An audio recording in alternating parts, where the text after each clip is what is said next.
I wanted also to go to the issue of the motive for the killing.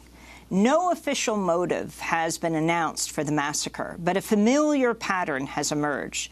The shooter, a white male who'd been rejected by a female classmate.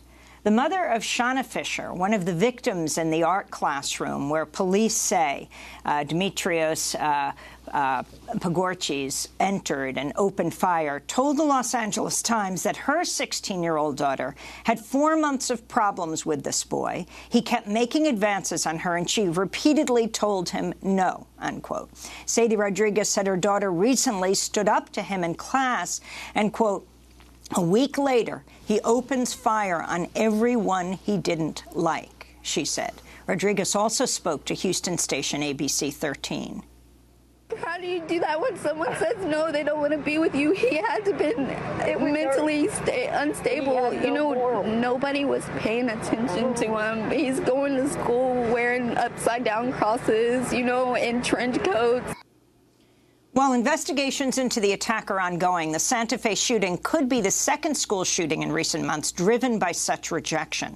In March, 16-year-old Jaylene Wiley was shot in the head at Great Mills High School in a hallway just before classes began by 17-year-old Austin Wyatt Rollins after she ended their relationship. That was in Maryland.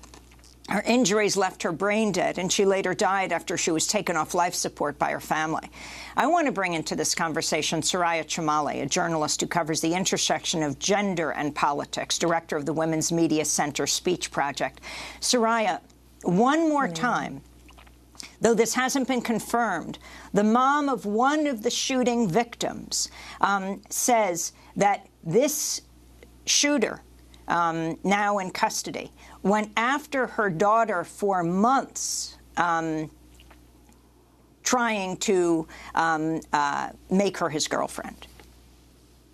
Yes, she described his persistence, and I think really focuses us on this question of boys and men who cannot take no for an answer. And so we see, for example, headlines. I think it was yesterday, Reuters had a headline that said, spurred advances provoked this attack.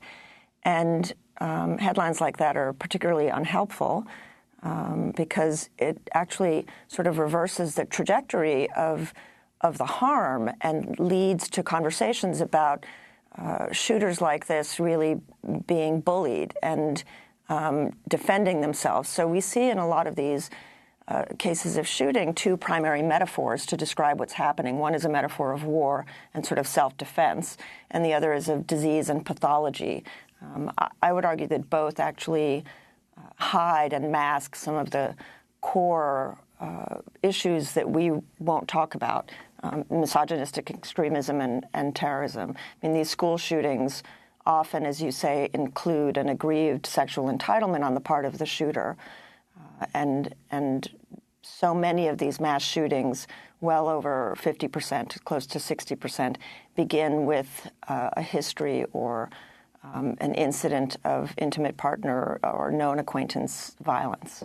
And we just heard Ed Scruggs referring to the case in Ponder, Texas, yes, where a man walked into a Texas home and shot his 3 children, his ex-wife and her boyfriend, before turning the gun on himself. The only survivor, the man's ex-wife, the grieving mother, took to Facebook Live from her hospital bed in a series of heart-wrenching videos to express her devastation at the loss of her family, reading from USA Today. So this has just taken place in Texas, then followed by the Santa Fe shooting. You write, Soraya, about this intersection of incel groups, men's rights activists, white supremacists, and neo-Nazi sites that have been cross-pollinating ideas and using gaming to talk to boys. Explain. So there are all of these communities that thrive online. They organize and grow on many different platforms, whether it's 8chan or 4chan or Reddit. Their ideas sort of get laundered up the media food chain until they're more palatable to mainstream audiences. But the core of so many of these ideologies, whether you're talking about what are known as incels, which are involuntary celibates, or racist, neo-Nazi, white supremacist groups. One of the fundamental ordinal forms of dividing people and controlling people is gender. It is the first order of dividing and controlling people. And so we see very similar messages being promulgated across these communities, which often cross-pollinate. And one of the, I think, really unremarked upon aspects of this is the degree to which young boys who are playing games, often in networked fashions, are exposed to these ideas, and no one's really talking to them about it. So we use a lot of language in talking about these shootings that hide the effect of gender.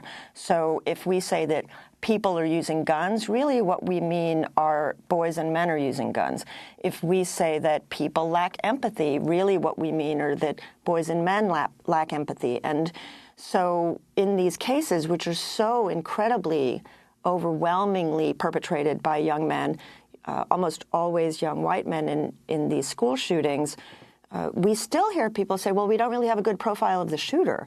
And that's not true. We do have good profiles of these shooters, and we need to investigate why it is that we continue to cultivate a lack of empathy in boys in general, and to ignore the warning signs by excusing them, saying things like, boys will be boys, and this is what boys do, which is really very heartless, I think. And Murtaza, just as Soraya is talking about these male mass shooters, the whole issue of them being white male Christian. Now, you don't usually hear white and Christian when you hear about these mass shootings. You hear about a shooter.